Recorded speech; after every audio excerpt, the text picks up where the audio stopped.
आज के इस न्यू वीडियो में दोस्तों आज मैं हट करके एक नया इंटरव्यू लेने आया हूं।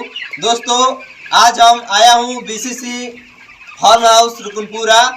तो आज हम आपको दिखाऊंगा कि किस प्रकार से एक पोल्ट्री फार्म को चलाने में कितना ज़्यादा संघर्ष करना पड़ता है और कितनी सारी कठिनाइयों को झेलना पड़ता है। और यहाँ पर यदि लाइट नहीं रहता है तो किस प्रकार से इन बच्चों को सेवा किया जाता है और बच्चों को भी कितनी कठिनाइयों को झेलना पड़ता है। तो दोस्त आज मैं आपको मिलवाता हूँ इस बीसीसी फार्म हाउस रुकनपुरा के मालिक से, जो कि एक पूर्व छात्र नेता टीडी कॉलेज बलिया रह चुके हैं। आज वो इनको क्या ज़रूरत पड़ा कि आज ये एक पोल्ट्री फार्म खोल करके आज अपना एक बिजनेस कर रहे हैं, इसमें कितना ज़्यादा इनको फायदा और मुनाफा होता है। आज मैं सारी सच्चाई आपको दिखाऊंगा। तो चलिए दोस्तों आज मैं मिलवाता हूं इस बीसीसी पोल्ट्री फार्म रुकनपुरा, जो इनके मालिक हैं राजेश कुमार, जो कि ये पूर्व छात्र नेता टीडी कॉलेज के रह चुके हैं। तो चलिए दोस्तों मिलवाता हूं। तो सर आपका नाम क्या है? हमारा नाम पड़ेगा बैकवर्ड नेता राजेश भाई। तो सर आप पहले मैं सुना था आपके बारे में कि आप पूर्व टीडी कॉलेज के छात्र नेता रह चुके हैं। तो सर आप राजनीति में ना जाकर आप बिजनेस में क्यों आ गए? इंटर फाइनल ईयर के बाद बलिया छात्र संघ टीडी कॉलेज से हमने 2003 बैच के छात्र राजनीति लगभग 2010 तक किए। उसके बाद जैसे शिक्षा खत्म होती है एडमिशन खत्म हो जाता है। 2010 में ग्राम पंचायत रुकनपुरा से बीडीसी पद का चुनाव अपने माताजी को हम लड़ाए थे। हमारी माताजी बीडीसी भी बनी। उनका कार्यभार 5 साल 15 तक हमने संभाला। उस कार्यभार में ग्राम पंचायत मंझरिया रुकनपुरा में एक काली माँ का मंदिर भी हमने बनवाया जब हमारी माताजी बीडीसी थी। उसके बाद मंगला चौगे के कुएं से लेकर और गड्ढे तक 80 मीटर खड़ंजा मरम्मत वो नाली का निर्माण हमने करवाया प्रमुखी कोटे से, क्योंकि वहाँ पे करीबन पूरे गोंड बिरादरी के लोगों को घर में हैंडपम्प का पानी ऐसे गिराकर और उसको बाहर फेंकना पड़ता था। वहाँ प्रॉब्लम होता है, गाँव में बहुत सारा ये प्रॉब्लम होता है। उसके बाद 2015 में हम चुनाव लड़े क्षेत्र पंचायत का। चुनाव में हमें हार का सामना करना पड़ा। अब हमारे भी बाल बच्चे फीस वगैरह पारिवारिक जिम्मेदारी बढ़ी और नेतागिरी में कोई तनख्वाह तो मिलती नहीं है। ये तो घर से अपने नेता कार्ड पहनो या माड़ी का पैसा तो लगाओ, पैसे की भी आवश्यकता होती है बाल बच्चा को, जैसे कि बढ़िया स्कूल बढ़िया भोजन। तो हमने सोचा कि हमारे पास इतना पर्याप्त जगह है, ये तो कोई भी एक मतलब कि सोर्स आप इनकम होना चाहिए और जब हम आगे अपने बच्चों को आप पढ़ा सके या अपनी फैमिली को पढ़ा सके। बेरोजगार भाइयों को सीख मिले कि मैं एक रिटायर मिडिल स्कूल का हेड मास्टर का बेटा हूँ। शिक्षा भी हमने एमए इंग्लिश किया है। गांव का बीडीसी छात्र राजनीति हर चीज़ करने के बावजूद नेतागिरी तो हमारा वो जब तक मरेंगे तब तक रहेगा। यस सर, जो नेता में जो छात्र नेता बन गए हैं वो तो नेता आगे कभी भी बन सकते हैं यदि उनका संघर्ष जारी रहेगा। संघर्ष रहेगा और इनका पालन पोषण इसलिए करते हैं कि घर परिवार के बावजूद गांव समाज के लोगों के सेवा में भी पैसे की आवश्यकता होती है। अगर हम मोटरसाइकिल से जा रहे हैं किसी के कार्य से तो वो भी पैसे से पेट्रोल भरा जाएगा। और ये धंधा जब से हमने प्रारंभ किया बहुत खुशहाल जीवन जी रहे हैं। और ये जो आप देख रहे हैं ये लोग, इन लोगों को छोटे बच्चों की भांत बहुत सेवा पालन पोषण करना पड़ता है। 561 बच्चा पहले हम सुगना कंपनी से चलाते थे। यस सर, तो अब किस कंपनी से आप चला रहे हैं? कंपनी से हम नहीं चला रहे हैं सर, क्योंकि सुगना कंपनी से चला रहे थे तो कंपनी सब बच्चा दाना हर चीज़ कंपनी देती थी। तो दोस्त आप लोग ध्यान दे सकते हैं, देखिए ये क्या बता रहे हैं, सच्चाई बता रहे हैं कि बच्चे किस मतलब कि कंपनी का रखना चाहिए या नहीं रखना चाहिए। तो दोस्त देखिए इनका जुबानी सुनते हैं। कंपनी से एक चीज़ का फायदा है कि अगर आपके पास धंधा के लिए पूंजी नहीं है तो आप कंपनी से कर सकते हैं। सब कुछ कंपनी देगी और सब कुछ कंपनी बच्चा वगैरह हर चीज़ कंपनी तय करेगी। कंपनी मैक्सिमम 30 से 35 हज़ार रुपया एक तनख्वाह के रूप में हमको 40 दिन के बाद देगी और उसका बच्चे को सब पालन पोषण करना मजदूरी टाइप का रह जाएगा। और हमारे पास पूंजी था तो हम कंपनी से प्रशिक्षण ले लिए, 3 बार बच्चा का पालन कर लिए, हमें समझ आ गया कि बच्चे को कैसे पालन पोषण करना है। आज कंपनी नहीं बल्कि बहुत हम गर्व से कह रहे हैं कि अपने मेहनत के दम पे आज इस फर्म के हम मालिक स्वयं हैं। तो दोस्त इन्होंने बताया कि यदि आप कंपनी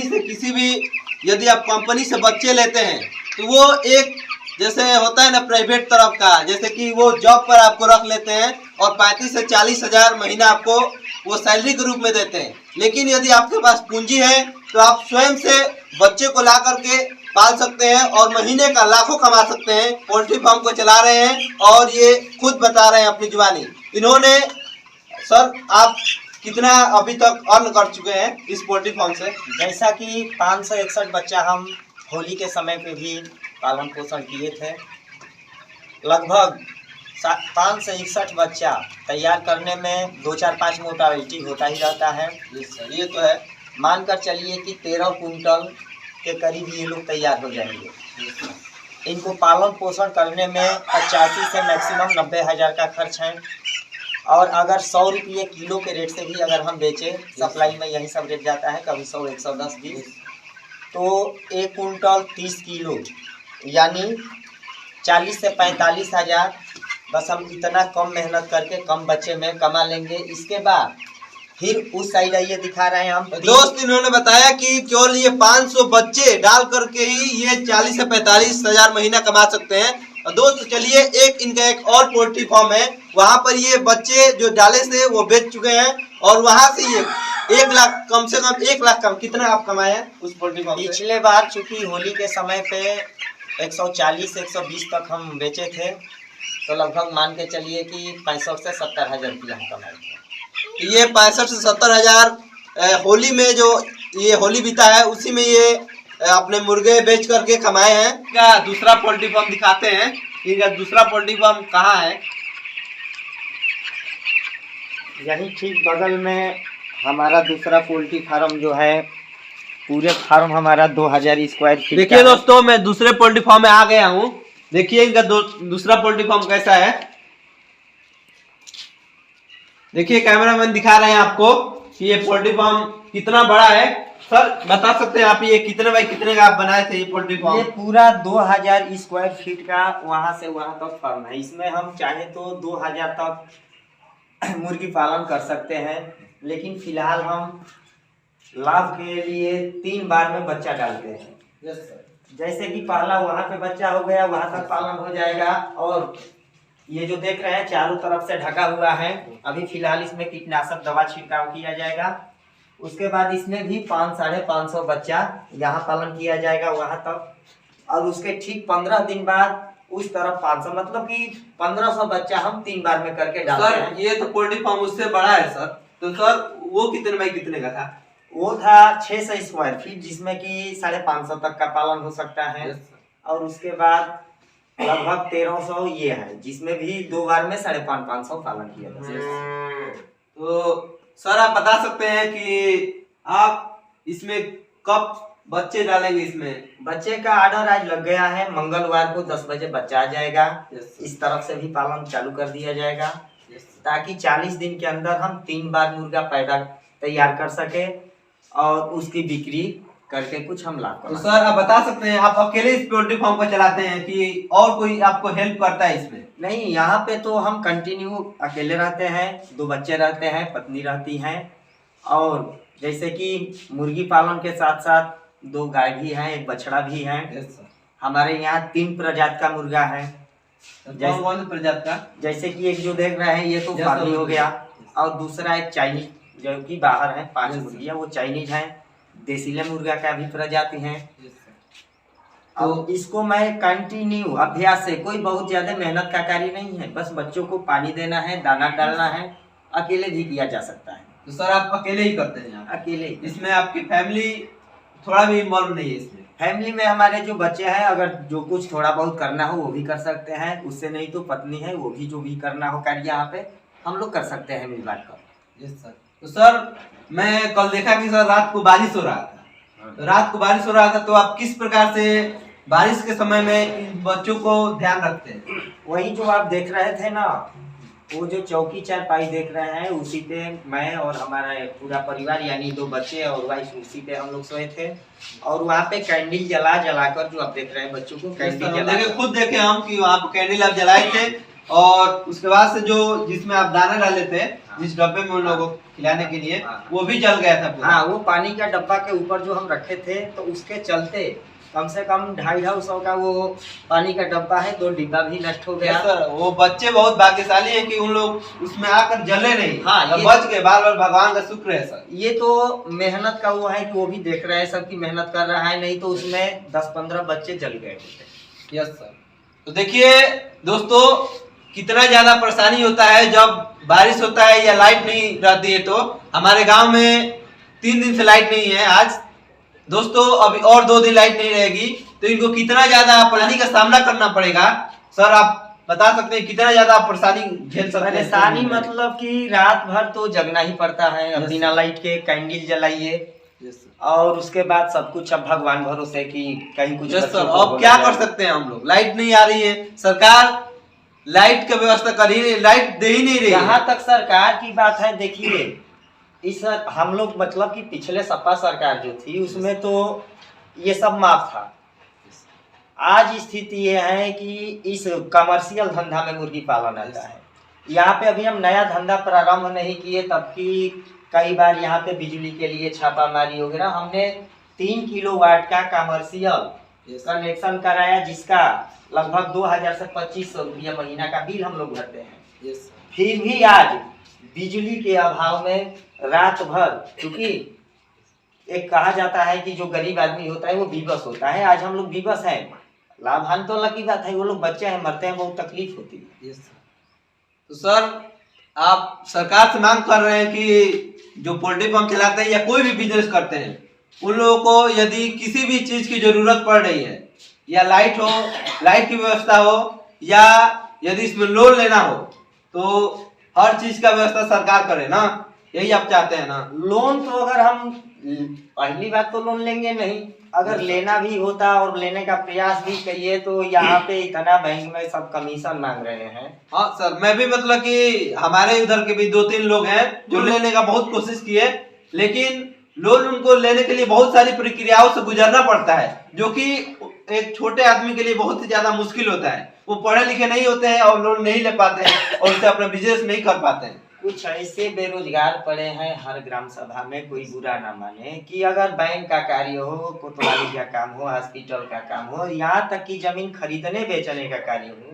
तो हर चीज लोग चाह रहे हैं कि जैसे हमारा धंधा है कि हम मुर्गी का पालन कर लिए, उसी तरह कुछ लोगों का ये धंधा हो गया है, जिसके चलते हम लोगों को लोन लेने में भी पैसा देना पड़ रहा है। हर तरीके हर जगह पर मतलब घूस, यहाँ पर घूस एक ऐसा वर्ड है कि सुनते ही मतलब कि पैसा बस याद आता है। तो देखिए दोस्तों, यहाँ पे एक और आपको दिखाई दे रहे हैं, ये भी एक नेता है, तो इनसे हम पूछेंगे कि इनका नाम क्या है। सतीश कुमार भारती। सर आपका नाम सतीश कुमार भारती है। तो सर आप नेता मतलब आप क्या करते हैं? हम लोग क्या करते हैं, धंधे सामाजिक आदमी हम लोग घूमते हैं।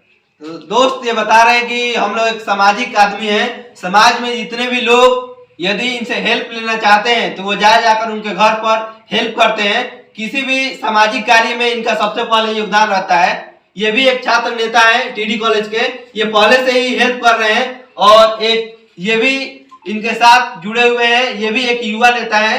और आगे भी इन लोगों का एक उद्देश्य है कि लोग यहाँ की जितनी भी जनता है आसपास के या जितने भी क्षेत्र के लोग हैं, अपने क्षेत्र के लोगों को एक साथ जोड़कर रखना है और उनका पूरी तरह से हेल्प, कोई भी परेशानी हो तो वहां पर जाकर उनके घर पर हेल्प करना है, या कोई भी काम हो तो इनसे आकर के आप लोग मुलाकात कर सकते हैं। ये सतीश भारती जी हमारे क्लास फेलो हैं। जब हम टीडी कॉलेज से छात्र राजनीति किया करते थे तो ये उस टाइम एसी कॉलेज से छात्र राजनीति किया करते थे। मतलब कि दोनों लोग छात्र नेता ही हैं, बस कॉलेज अलग था। जैसा कि गांव पे भी हम लोग साथ में राजनीति करते हैं, लेकिन यहाँ भी हम लोगों का कॉलेज अलग हो जाता है। जैसे कि इनका तो सीट है कि हाँ ये आएगा इनका सीट, तो ये चुनाव लड़ेंगे। उसी तरह हमारा सीट अलग हो गया है, जैसा हमारा कॉलेज अलग हो गया था कि हम सामान्य में चुनाव लड़ सकते हैं, मैं प्रधानी का कैंडिडेट, ग्राम प्रधान का कैंडिडेट फेसबुक पे भी लिखता हूँ कि राजेश भाई बैकवर्ड नेता, प्रधान प्रत्याशी मंझरिया रुकुनपुरा, और प्रत्याशी ये भी है ग्राम प्रधान प्रत्याशी।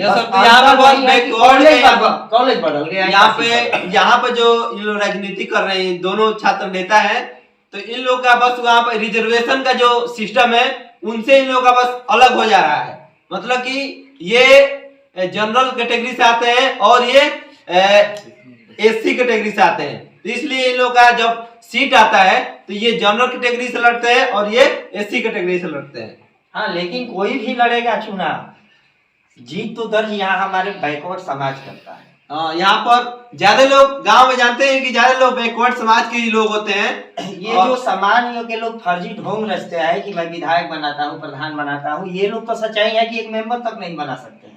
ये बात एकदम, देखिए छात्र नेता है, ये कम से कम 10 साल का इनका एक्सपीरियंस है, अपने एक्सपीरियंस से बता रहे हैं कि यहाँ के जो भी विधायक या एमएलए या एमपी बनते हैं वो यहाँ बैकवर्ड लोग ही बनाते हैं। अब कभी धरातल पर देख लीजिए, ग्राम पंचायत से बैकवर्ड समाज प्रधान बना देता है, बैकवर्ड समाज सर पे मट्टी रख के काम करके मजदूरी लेता है। लेकिन यहाँ तो सामान्य वर्ग के लोग घर पे बैठे भी जॉब कार्ड पे हाजिरी वो लग जाएगी, बंधे पर सिर्फ खड़ा होके भी पैसा ले लेंगे। यही सब जुर्म के खिलाफ हम आवाज उठाते हैं, और ऐसा इसलिए कि हम राजपूत हैं ब्लड से, लेकिन अपने कर्म से हम बैकवर्ड जीवन जी रहे हैं। आप देख रहे हैं ना, कोई नहीं कहेगा कि ये बैकवर्ड का संघर्ष आप लोग देख सकते हैं। कोई नहीं कहेगा ये एक छात्र नेता थे और फिर से आकर के ये मुर्गी फार्म का बिजनेस कर रहे हैं, इससे पहले फार्म का बिजनेस कर रहे हैं। बकरी का भी हम पालन किए थे। देखिए ये एक और बिजनेस करते थे, बकरी पालन का भी। शौक से हम बकरी चराने ले जाते थे। एक गामा राजभर थे हमारे सहयोगी, और हम फेसबुक वगैरह पे भी डालते थे तो लिखते थे कि हाई देखा बीए का के बकरी चरावता। वो एक बेरोजगारी भी कहा जा सकता है। नेतागिरी तो एक बेरोजगारी है। बेरोजगारी है तो कहीं कुछ नहीं, तो आपके काम से चले गए, उनके काम से चले गए, अब आप कहने लगे कि ये तो नेता हो गया, तो हम ही समझ लिए कि नेता हो गए। Yes sir. लेकिन रियल में तो हम यहाँ पूरी जीवन बैकवर्ड समाज की जीवन जीते। हमारे परम मित्र सतीश भारती जी, आज हमारे बच्चे का आर्डर डालना है तो जरूरत थी 45,000 रुपये की। ये खुद चल कर लेकर आए हैं अपने मित्रवत के संबंध में। Yes sir. कि हमारा मित्र है, 2 रुपया कमा के आगे बढ़े। हम लोग एक दूसरे के फाइनेंसर हैं। हमारे एक और मित्र हैं वहाँ रविदास बाबा के यहाँ श्री छोटेलाल भारती जी, लेकिन ये हमारे बचपन के मित्र हैं, और वो जब हम चुनाव जीते उसके बाद उनसे परिचय हुआ, करीबी वरीबी थोड़ा बहुत बढ़ा। इनका ये राजनीतिक सफर था। तो दोस्त अब इनके हम बिजनेस के बारे में पूछेंगे, क्या ये आगे भी इस बिजनेस को ये जारी रखेंगे या ये राजनीति करेंगे? तो सर क्या आप इस बिजनेस को जारी रखेंगे? हाँ, ये तो बिजनेस रहेगा। अगर हमें राजनीति न करना होता तो शायद ये मुर्गी पालन हम नहीं करते, क्योंकि हम भी थोड़ी बहुत खेती बाड़ी करके जी लेते। लेकिन सामाजिक खर्चा के लिए, समाज में मान लीजिए कि कहीं हम गए, कोई आर्थिक रूप से कमजोर हो, जैसा कि हमने होली के टाइम पे 120 रुपये किलो मुर्गा पूरे गांव के लिए ऑफर दे दिया था। यस सर, मैं भी देखा था आपके फेसबुक पर पोस्ट था। हाँ, 8 बजे से 5 जितने भी हमारे ग्राम सभा के लोग हैं या आसपास के लोग हैं, वो आकर के यहाँ पे सबसे कम दामों में यहाँ पे मुर्गा खरीद सकते हैं। 120 रुपया किलो। होली के दिन भी 100 रुपये किलो गांव के जो भी गरीब थे, बहुत कम परसेंटेज के लोग, उनको मैंने 100 रुपया दे दिया। ये हमारी समाज में वो लोग हैं जिनका मदद करना हम लोगों का फर्ज है। Yes sir. तो देखिए ये एक प्रकार से समाज हित में भी कार्य कर रहे हैं। नेता है लेकिन ये बैकवर्ड के लिए लड़ाई लड़ रहे हैं, और यहाँ पे मतलब कि अपने क्षेत्र के जितने भी लोग हैं उनको ये किसी प्रकार से हेल्प करना चाहते हैं। तो जितने भी इनको देख रहे हैं, वो जितने भी लोग इनको देख रहे हैं तो इनको फॉलो करिए, और इनको यदि ये कोई भी यदि आपसे सहयोग मांगना चाह रहे हैं तो आप इनको भरपूर सहयोग करिए, ये हमेशा आपके साथ खड़े रहेंगे। तो सर आप बताइए, अब इंटरव्यू को यहीं पर एंड किया जाए कि आप और कुछ कहना चाहते हैं? सबसे पहले बहुत बहुत आपको धन्यवाद सर, आपको बहुत बहुत धन्यवाद कि सर आप इतना समय निकाल कर पड़ोसी ग्राम पंचायत केवटलिया चौबे की धरती से निकलकर बाबा साइदनाथ करे कि आप भी बलिया रोशन वगैरह जैसे पत्रकार बने, और हम भी ऐसे पद पे जाए कि बड़ी गर्व के साथ कभी मुलाकात हो कि आप हमारा प्रेस कॉन्फ्रेंस करें और हो सके तो बहुत जल्द आपसे हमारा प्रेस कॉन्फ्रेंस बलिया सोका होटल में लगभग अगले महीना में कुछ समस्या हम उठाएंगे। हमेशा सर आपके लिए तैयार रहेंगे सर। यदि आप कोई भी यदि हेल्प मांगना चाह रहे हैं तो हमेशा आपके लिए तैयार रहेंगे। चूंकि देखिए एक नेता का एक पत्रकार से वो चोली दामन का संबंध होता है। यस सर, ये तो मानना पड़ेगा। हम क्या कहेंगे अकेले कह नहीं पाएंगे, लेकिन अगर आप चाहें तो पूरी समाज, पूरे जनपद, पूरा देश प्रदेश हर लोग बैठे देख सकता है। तो दोस्तों इनका इंटरव्यू देखे किस प्रकार से ये एक छात्र नेता थे और छात्र नेता के थ्रू यह अपना सोर्स ऑफ इनकम मतलब किसी प्रकार से जनता की हेल्प करने के लिए कि कहाँ से इनको पैसा आएगा, इसीलिए यहाँ पर एक बकरी पालन का और मुर्गी पालन का इन्होंने व्यवसाय किया है और इससे ये महीने का कम से कम 50 से 60 हजार महीना कमा ले रहे हैं। इससे पहले हम बता रहे हैं 2008 में मछली पालन भी किए थे। यस सर, मतलब कि ये जिस मछली पालन में हम लोग 3 लोग पार्टनर थे। एक यदुवंशी साहनी थे और एक मैं और एक श्री हरेंद्र साहनी जो आज के समय में वर्तमान जी का प्रतिनिधि है। तो हमारे सभी मित्र बहुत काफी तरक्की की है, सबसे पीछे मैं। तो इनका जो भी मित्रवत संबंध था वो आज मतलब कि बहुत ज्यादा तरक्की कर लिए हैं और अच्छे अच्छे पद पर भी हैं। लेकिन यही एक और अपने बिजनेस के बारे में बताऊंगा। 2014 में ईटा जो होता है उसका पथेरी कराए थे हम 1,20,000 ईंट भट्ठा पंजा लगाए थे। छोटे लाल भारती और रामाकांत चौहान हमारे पार्टनर भी थे। धंधा हमने शुरू से राजनीति और धंधा इन 2 बातों पे हमने बड़ी जोर दिया कि राजनीति करेंगे तो कहीं ना कहीं बिजनेस करना पड़ेगा। तो बिजनेस से जो पैसा आएगा वो हम समाज सेवा कार्यों में भी लगा सकते हैं और अपने बाल बच्चा परिवार। चूंकि मैं अपने परिवार का ऐसा व्यक्ति हूँ कि हमारे पिताजी के टीचर रहने के बावजूद भी अपने भतीजा कृष्ण प्रताप सिंह के पढ़ाई का आधा खर्चा उठाते हैं। लखनऊ भतीजा को इंजीनियरिंग कॉलेज में दाखिला दिलवाए हैं। यस सर, तो दोस्त देखिए ये कितना ज्यादा संघर्ष किए हैं। एक छात्र नेता होकर भी आज ये छोटे छोटे बिजनेस कर रहे हैं। ये छोटा बिजनेस नहीं है दोस्तों, इसी बिजनेस से 60 से लेकर 70 या 1 लाख तक भी ये महीना कमा ले रहे हैं। लेकिन ये इनका कहना है कि मैं इसलिए ये बिजनेस कर रहा हूं क्योंकि मैं गांव के या जो समाज के लोग हैं उनको मैं किसी प्रकार से हेल्प करना चाहता हूं। यदि उनको पैसा की जरूरत पड़े तो मैं कहां से पैसा लाऊंगा, इसीलिए आज ये बिजनेस कर रहे हैं जिससे कि ये अच्छा खासा अर्न कर ले रहे हैं और इससे ही लोगों को हेल्प कर रहे हैं। इनका एक योजना था जो कि इस होली में ये चलाए थे कि 120 रुपया या 100 रुपया किलो या अपना पोल्ट्री फार्म का मुर्गा समाज हित के रूप में इन्होंने सबको बेचा था। तो दोस्त इसी प्रकार के लोग आगे जाकर के सक्सेसफुल होते हैं। यदि आपको यह वीडियो पसंद आया होगा या जितने भी लोग इस वीडियो को देख रहे हैं तो ज्यादा से ज्यादा लोगों के पास शेयर करिए। और जानकारी देना चाहूंगा दर्शक बंधुओं के लिए कि अगले महीना में 8 तारीख से 12 तारीख तक 120 रुपया किलो खड़ा मुर्गा फिर यहाँ ऑफर के रूप में दिया जाए। देखिए इस वक्त की सबसे बड़ी खबर, यह फिर से एक ऑफर चला रहे हैं। 8 कितने तारीख से? अगले महीना में 8 अप्रैल से लेकर 12 अप्रैल तक।